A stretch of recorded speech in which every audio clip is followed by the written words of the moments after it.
지난 1969년 달에 첫 발을 디딘 인류의 다음 목표는 화성입니다. 그런데 화성 탐사를 위해선 꼭 넘어야 하는 난관이 하나 있습니다. 바로 착륙입니다. 이는 화성의 대기 밀도가 낮아 공기 저항이 부족하기 때문입니다. 지구처럼 낙하산만을 통해 착륙하는 방법이 사실상 불가능하다는 의미입니다. 그러면 어떻게 해야 할까? 가장 일반적인 방법은 역추진 방식입니다. 낙하산으로 어느 정도까지 내려온 우주선이 역추진 로켓을 분사해 감속 능력을 강화하는 것입니다. 1976년 화성에 첫 발을 디딘 바이킹 탐사선이 이 방법을 활용했습니다. 낙하산과 역추진 로켓 조합은 이후 화성 착륙 방법의 기본이 되었습니다. 이후 또 하나의 장치가 추가됐으니 충격을 흡수하는 에어백이었습니다.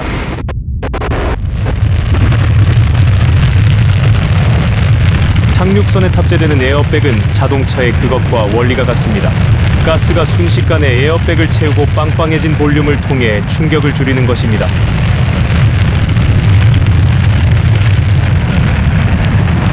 패스파인더와 스피릿, 오퍼튜니티 등 많은 탐사선이 이 방법을 통해 화성에 착륙했습니다.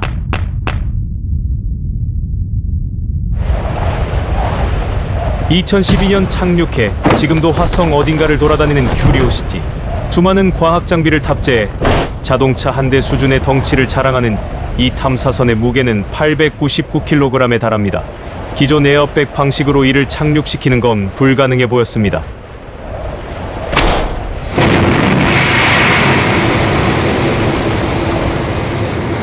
과학자들은 거대한 화물 수송용 헬리콥터 스카이크레인에서 영감을 얻었습니다. 거대한 우주선이 큐리오시티를 들고 화성 표면 20m까지 천천히 내려온 다음 케이블을 통해 살포시 내려놓는 것입니다.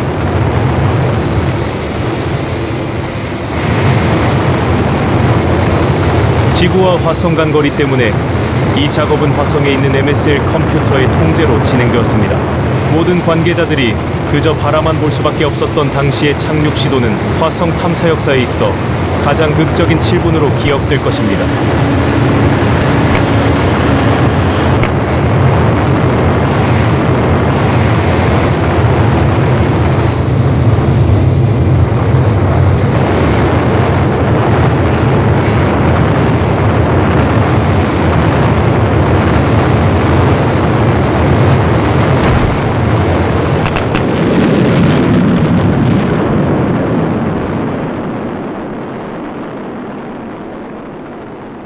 화성 착륙을 흔히 공포의 7분이라고 부릅니다.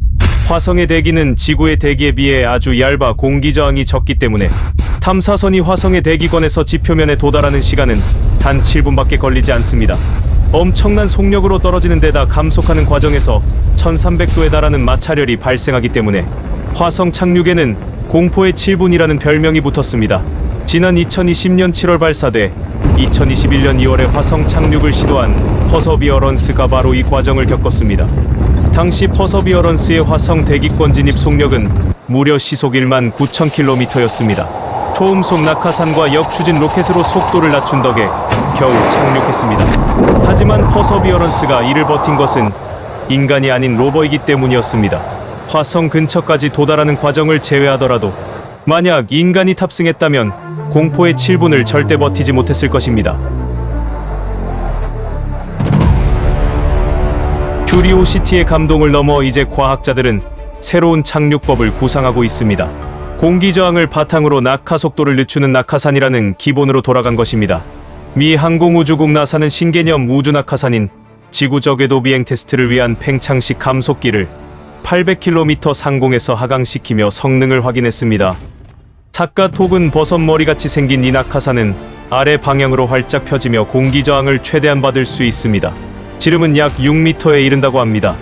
이는 기존 착륙에 사용하던 역추진 로켓을 없애기 위한 작업이었습니다.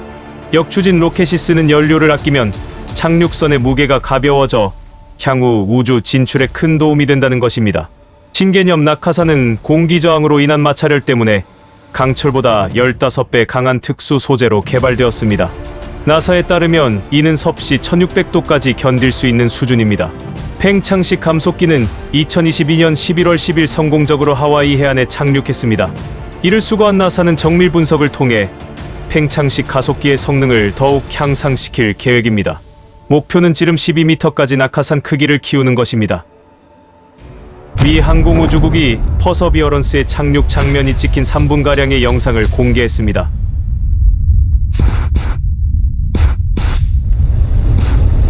탐사선 카메라에 찍힌 영상에는 퍼서비어런스가 화성 대기권 진입 후 하강 착륙하는 모습이 생생하게 담겼습니다.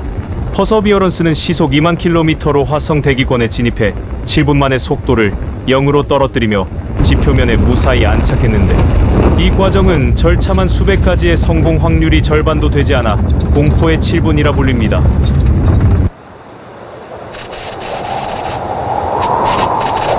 영상 속 퍼서비어런스는 대기권 진입 후 230초쯤 지난 순간부터 나옵니다. 착륙 낙하산에 가려져 있던 카메라는 낙하산이 펼쳐지며 촬영을 시작합니다. 탐사선이 상공 11km쯤 진입하며 지름 21.5m인 낙하산이 펼쳐집니다. 이후 대기권 진입 과정이 고열에서 탐사선을 보호한 열차 폐막이 분리되고 퍼서비어런스는 지형 탐사를 하며 착륙 지점을 찾습니다.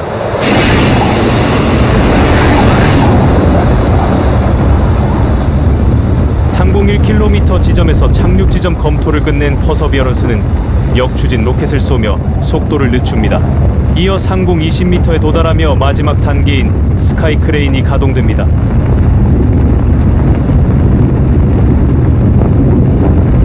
길이 6.4m 나일론 케이블이 무게 1톤 정도인 퍼서비어런스 로버를 지표면에 무사히 내려놓습니다. 착륙하는 순간 화성 표면에서 흩날리는 먼지와 파편이 영상에 생생하게 잡혔습니다. 퍼서비어런스의 알루미늄 휠이 화면 표면과 접촉하는 순간 나사에선 환호성이 터져나왔습니다. 스티브 주르치크 나사 국장 대행은 우주 탐사 역사상 가장 멋진 장면이라고 말했습니다.